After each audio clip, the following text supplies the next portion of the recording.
So a reaction is given. So this is the reaction MN plus simple N, capital N, gives the product capital C with the stoichiometric coefficient, which is simple C.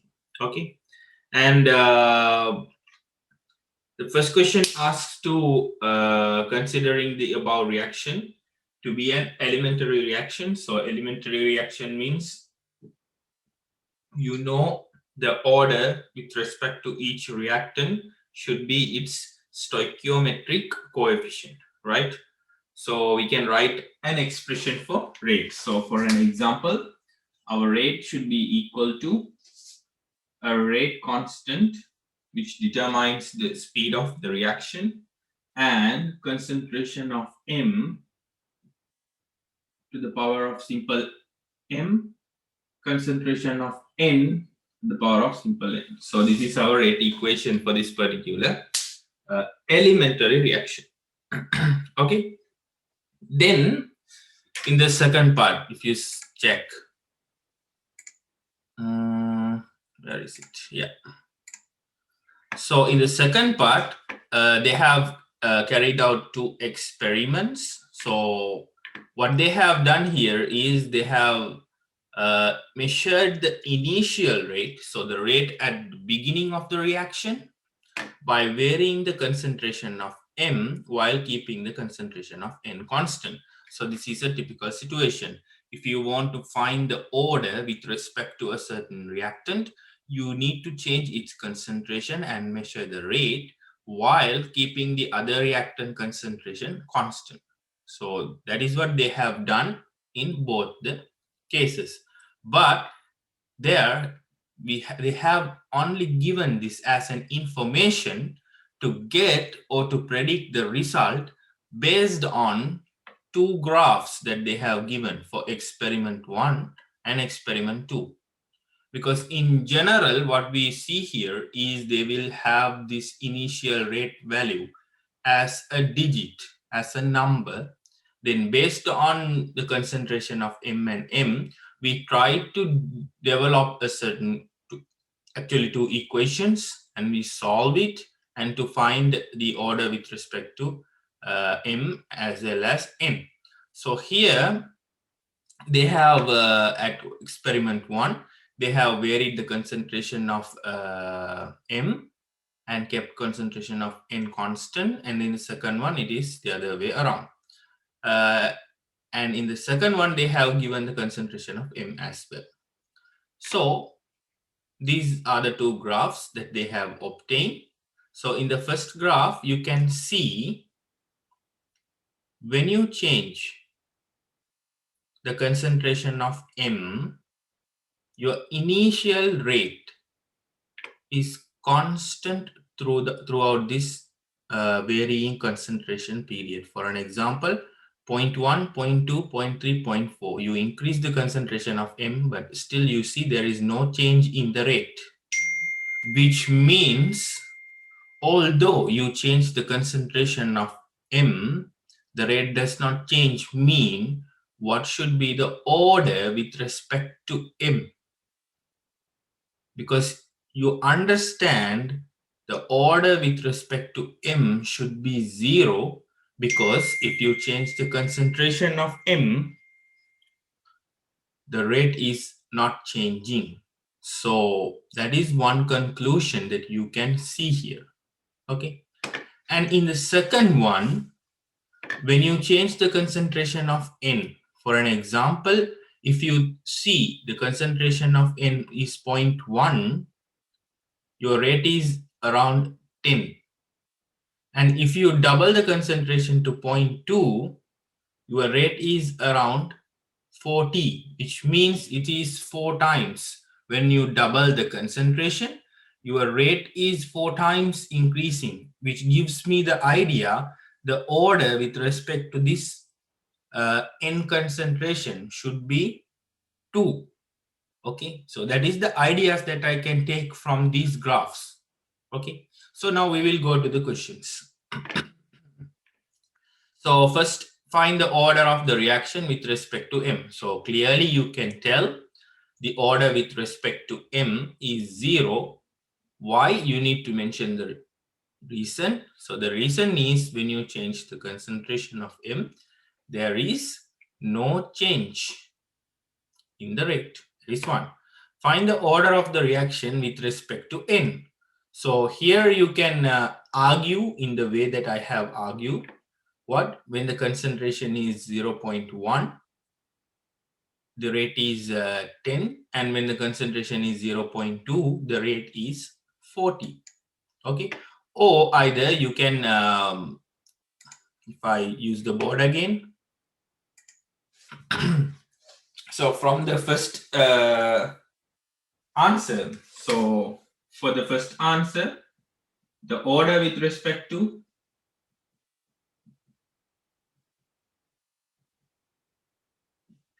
M is 0, right? So clearly simple M is 0. So our rate equation so to answer for the second one, you can automatically think about our rate equation. So for here, our rate equation will become R is equal to simple K times N to the power N, right? So this is one you can think about. Then to answer the second question, you can argue like which I argued, right? You can tell when the concentration is 0.1, the rate is 10, and when the concentration is double to 0.2, the rate is 40. So which means when you double the concentration, the rate has increased 4 times, which means the order should be 2. Or otherwise, using this rate equation, you can just develop a 2 equation and find N. For an example, so now you know this is our rate equation. So we can write one equation, rate is equal to K times N to the power simple N. So our, I can write 2 equations. So at 10, you need to put the sign. So M second, K concentration I will take as 0.1 M to the power N. This is my first equation. In the second situation from the graph, so 40 K times 0.2 M to the power N. So this is my second equation. So when you divide 1 by 2, I will get 1 over 4 is equal to 1 over 2 times N. So how you are going to get 1 over 4 here? So if you have 1 over 2, and if you have the order 1, which means it should be half. So this is not equal to this. So if you have 1 over 2 and your order 2, now this will be equal to 1 over 4. So typically you see n should be equal to 2. Okay. So this is the way that you can get an answer in a mathematical way, right? Otherwise, you can just argue with this question, right? So if you want, yeah. So typically what you can do here, you can write down this equation to show our rate expression is modified with the condition where simple M is 0 here. Then you can write down these 2 equation and get a result for N. So N is equal to 2. So finally, what is our rate equation? R is equal to simple K M to the power 2. Yeah, N to the power 2. So it should be N to the power 2.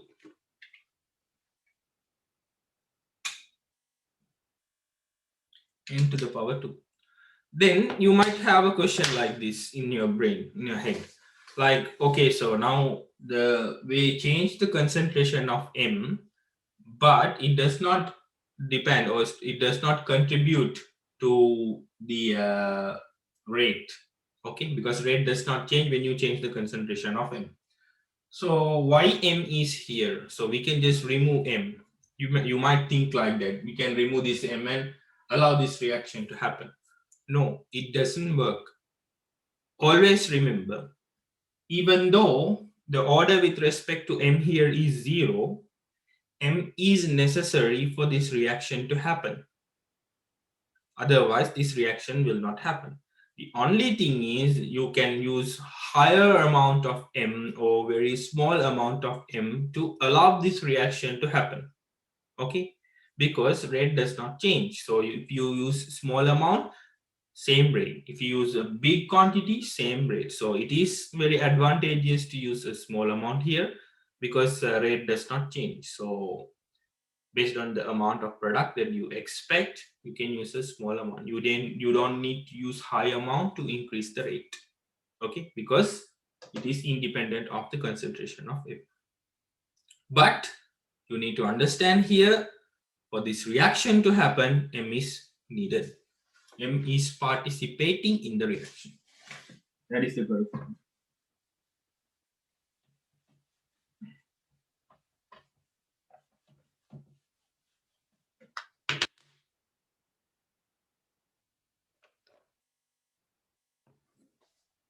Okay, so the next question is what is the overall order? So overall order of the reaction is 0 for M. So N is 2. So overall order is M plus N, simple M plus simple N, which is equal to 2 here. Okay. And find the rate constant K of the reaction. So it is very straightforward now. So you can either pick equation 1 or equation 2 of the reaction of the varying the concentration of N that I just wrote here. So rate is equal to, so the rate is equal to K times concentration of N to the power simple N, right?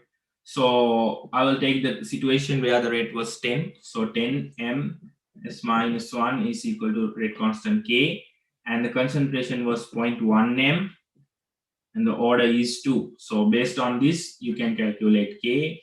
It should be 10 ms minus 1 over 0.1.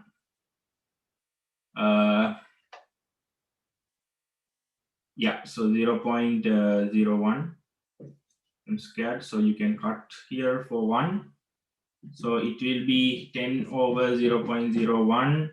There is M remaining here, so M minus 1, S minus 1. So this will be your answer. It will be like 1,000, right? So let me see.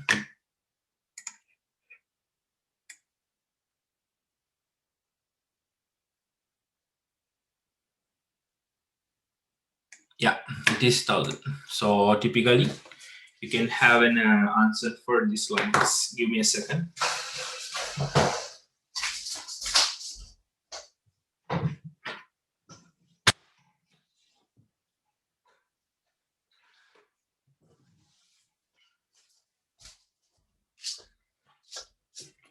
Okay, so you don't see this. This is 10 over 0.01. Okay, so I think this is clear. This is 10. Okay. So this is a nice question where the student has to use two graphs to determine the order as well as the rate constant as well using this one. Okay. So when we teach, we give the idea that when the rate does not change when the concentration, so you will have a constant graph when the order is 0, you will have a nice straight line when the order is 1, and you will have an increasing rate curve for the order is 2 or either 3.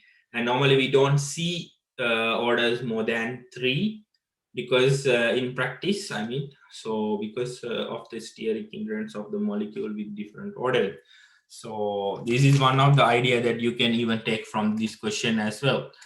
You see here the second graph, it is not a linear graph. So more or less this is a curved graph. It is like an exponential curve. So more or less the order should be either 2 or 3. So here we discuss how this order can be taken and the rate constant. So four questions are done. So then we will have to move to part B. So this is another nice question. So first I will draw the picture here.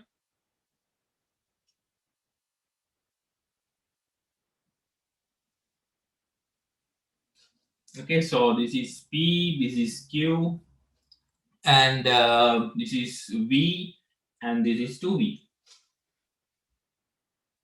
Yeah, so in P, and the temperature at this case is 400 Kelvin, and in P we have AB gas, and it was 1 mole of AB gas. And Q is empty according to the information. So there is an equilibrium that can be maintained. So this is AB gas dissociating in a reversible manner for A gas plus B gas. Okay, so this is a nice situation. The equilibrium constant for the above reaction is given. So this is Kc, the equilibrium constant, capital Kc. Kc or Kc dash, yeah, it's Kc. First equilibrium, the amount of A was X and the tap was open, and the second equilibrium was obtained. So amount of A is Y. So show that. Okay, so this is, I'll use the board. So the idea is clear, right? So for an example, let's say this is closed here at the first situation. So they have found at the end of the reaction, the amount of A that is remaining in the system is X. So typically, we know here there is 1 mole of AB. So I will write down here, this is 1 mole of AB at the beginning. So this is like the initial situation, and the final situation, this should be 1 minus X, because they found the amount of A that is from X. So these two should be X. Okay, so this is the number of moles, and you need to find the concentration, because we have given on Kc, and in the equation that they are asking, they are expecting also contains Kc. So I will find the final concentration. So the final concentration here is 1 minus X over the total volume, that is V up to now, because the tap is closed. And this is X over V, this is X over V. So we can have a Kc equation where the concentration of A and concentration of B over concentration of AB. So you need to write down that equation first, and then you need to substitute this value. So this will be X squared over V squared divided by 1 minus X over V. So I can cut these two. So basically I will have an equation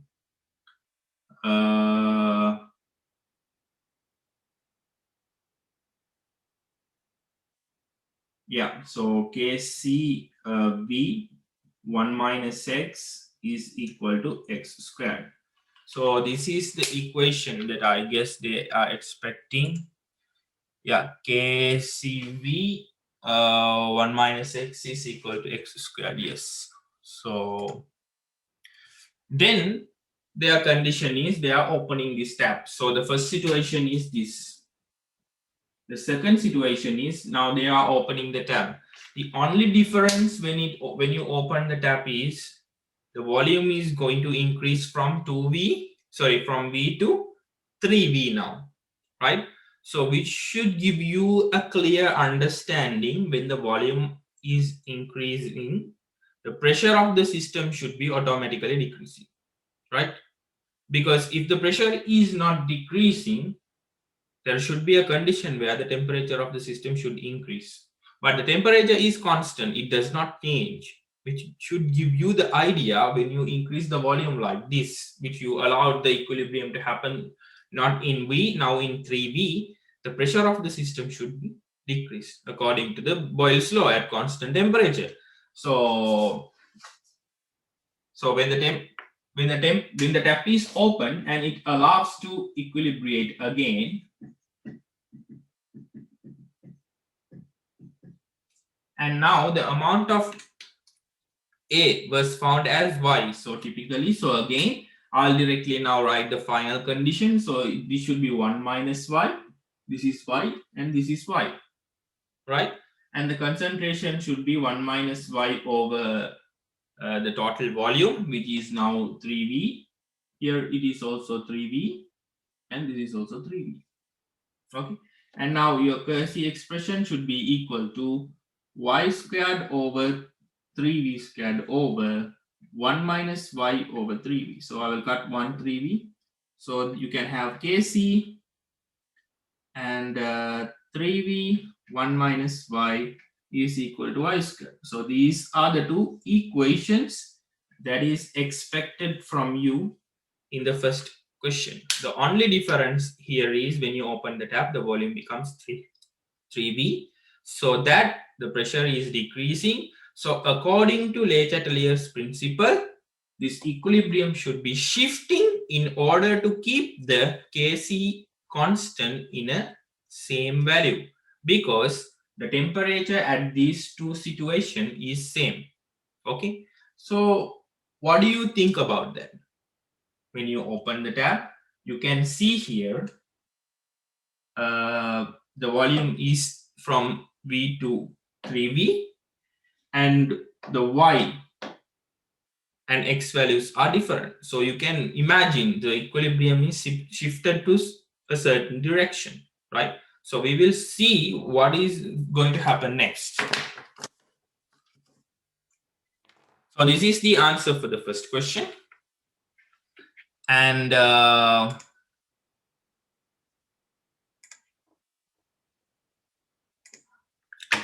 right, so in the second question, they're asking if the value of Y is 0.5, calculate the value of X. So again, I will use the board here again. So we have these two equations.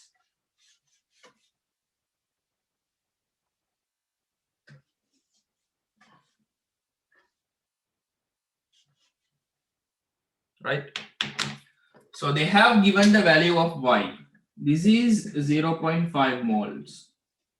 Okay, and they are asking the value of X. So how do you find X?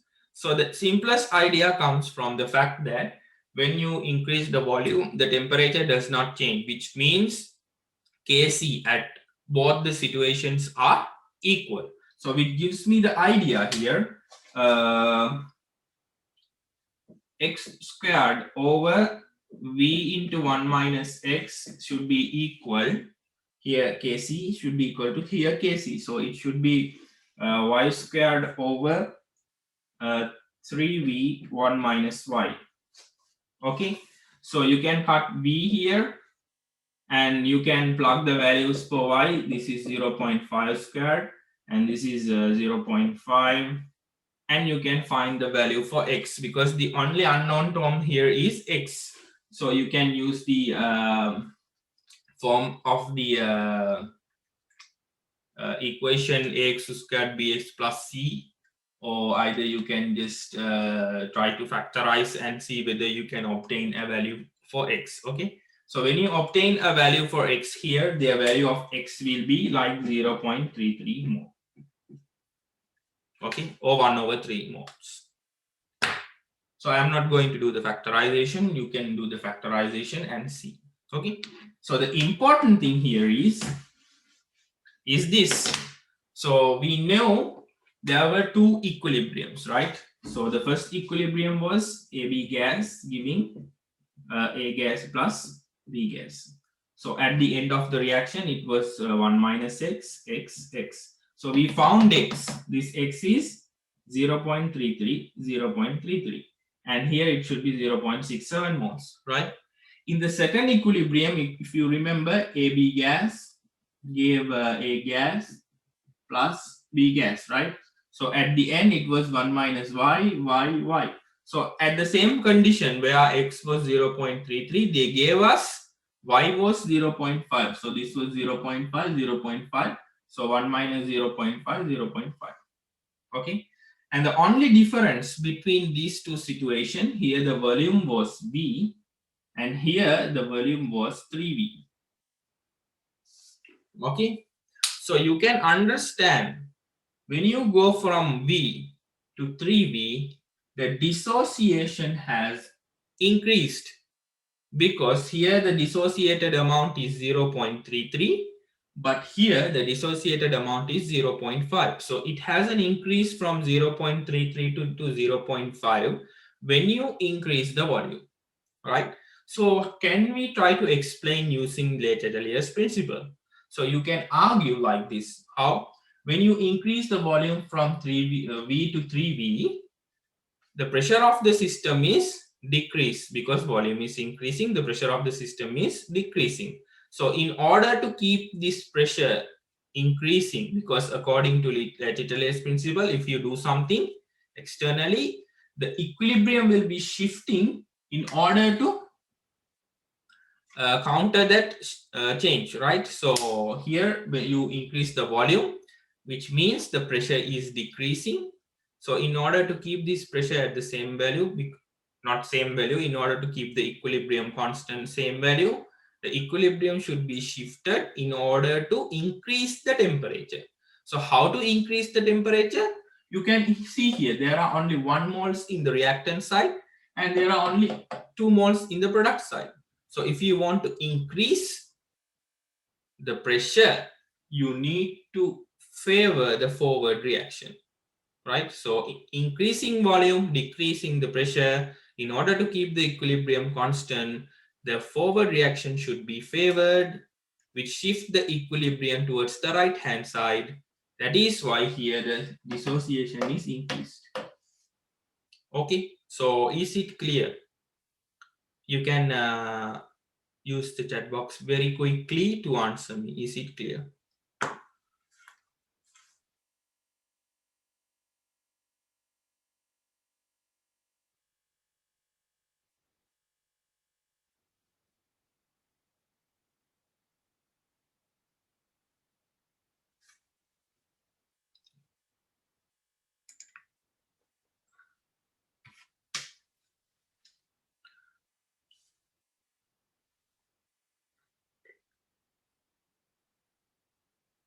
Okay, so great. So the idea is clear, right? You go from V to 3V. The equilibrium is shifted towards the right hand side. Why? To keep the pressure again a higher value to maintain the same equilibrium constant. Okay. Right. So same question, same. I guess. Wait, I will share the screen now again.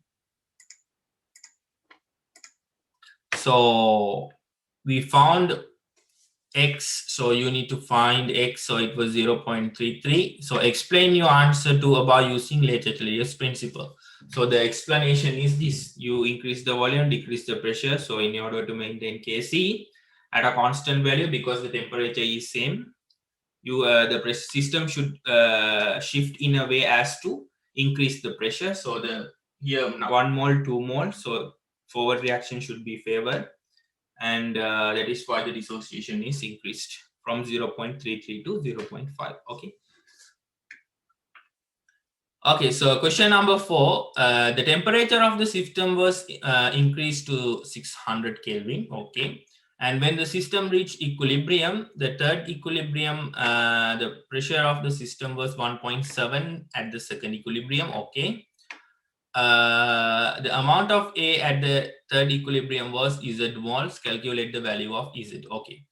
And they show that the decomposition of AB is endothermic. Okay. Now they are talking about a little bit of enthalpy because they have changed the temperature. State assumption or assumptions made in your calculation. So this is straightforward. Sixth question. The major assumption should be that all gases here, AB, all they are behave ideally, and even you can write down the volume of this step is negligible. You can write down those two. So we will go with 4 and 5, right?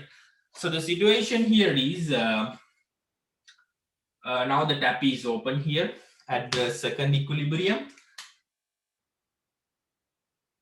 and it was 400 at 3V. And if you remember, what is our equilibrium at 3V?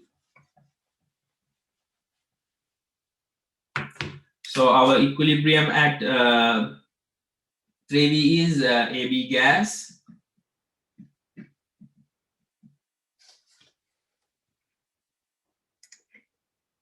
Right, so our equilibrium A gas plus B gas. So this was 1 mole minus Y, and this was Y, and this was Y. Now, in the second situation, it's the same system, but the temperature is 600 Kelvin, which gives another equilibrium, A gas plus B gas. Now, this is 1 minus Ez, this is Ez, this is Ez. Okay, and here they are telling here the pressure here was P, and in this system the pressure is now, let's say that is P2 for an example. This is 1.7 times P as here, right? So the first question asks to find Ez. So how do you find Ez here? That's the idea that you need to know. How you are going to find Ez?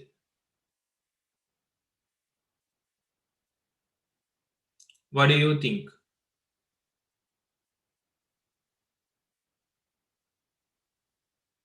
Because the idea here, you don't know Kc for this equilibrium or either this equilibrium, so you should have an idea that, okay, now this is not going towards Kc, this is something else.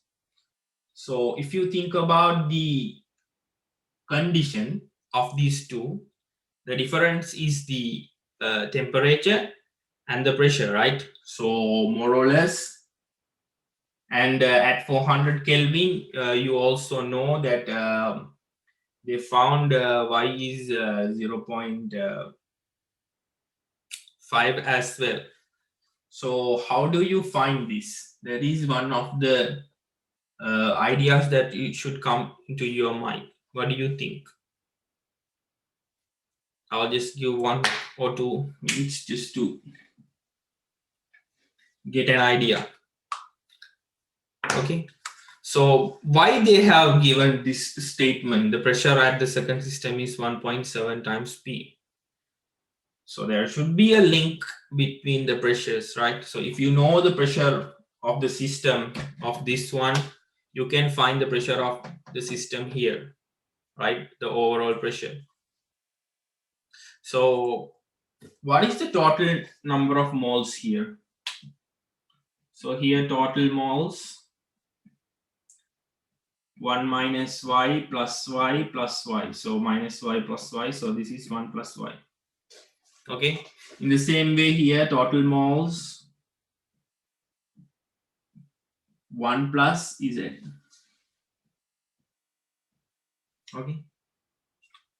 So if you want to find a relationship between P and P2, the easiest way is to plug the ideal gas equation for the both situation, right?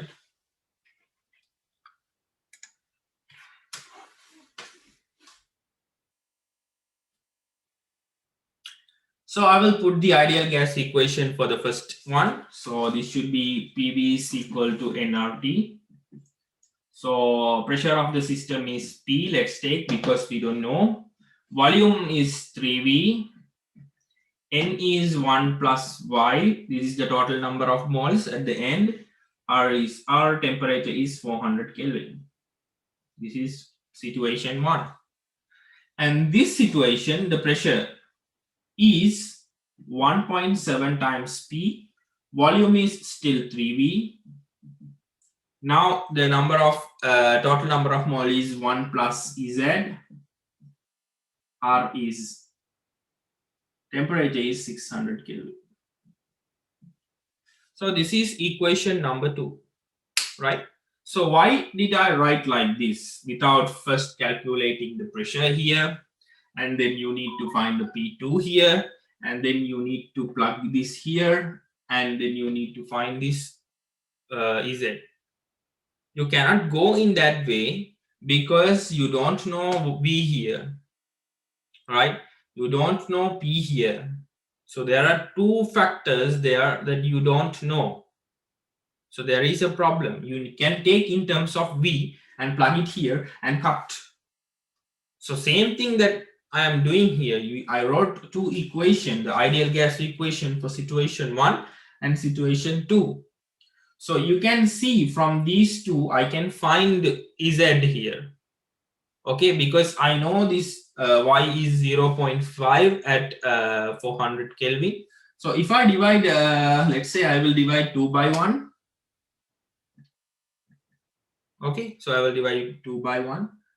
So this 3V to 3V is cancelled, P to P is cancelled. So 1.7 should be equal to R cancel. So there is a factor like 1 plus Z over, this was 1.5. This should be 1.5. 1 plus Y means 1 plus 0.5. And there is another factor like 6 over 4. 6 over 4 means, 3 over 2 basically.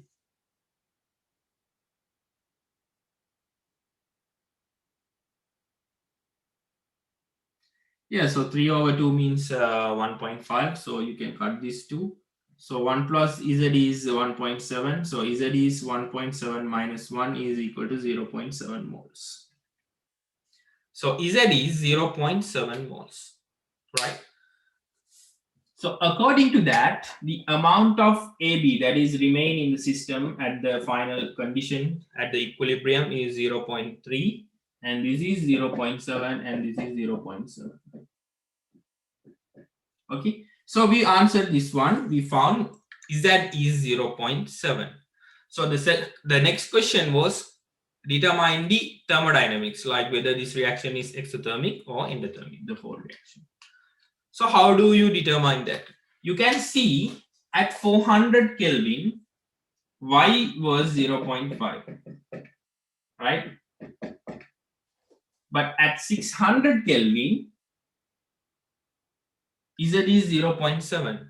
So when you go from 400 to 600,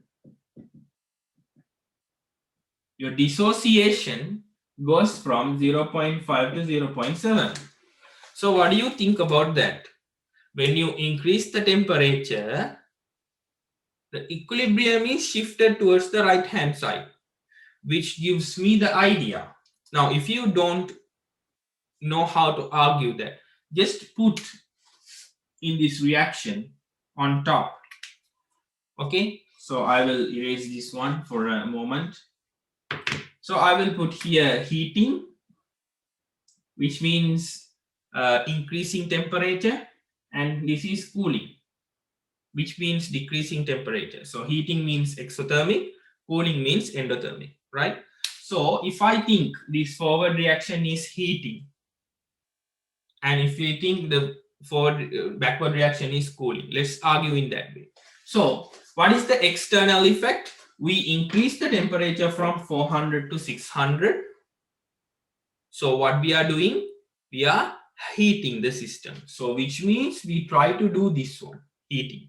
We try to do heating. So according to Le Chatelier's principle, the opposite should happen, which means the equilibrium should start to cool down this temperature, increasing temperature. So according to this backward reaction should be favored. The amount of A gas and B gas should be decreased. Okay. But in this situation, you can see the amount was 0.5 to 0.7. So the dissociation is increased. So our reaction, the top should be cooling and the bottom should be heating. Why? Because now you are heating from 400 to 600. Cooling process should be happen. So you can see the cooling process is happen. That is why the dissociation is increased. Okay. So you can write down at 600 Kelvin, the dissociated amount of AB is increased, which means the reaction should be, cooling means what? Endothermic. So that is the idea that you need to argue. Okay, so the reaction is endothermic.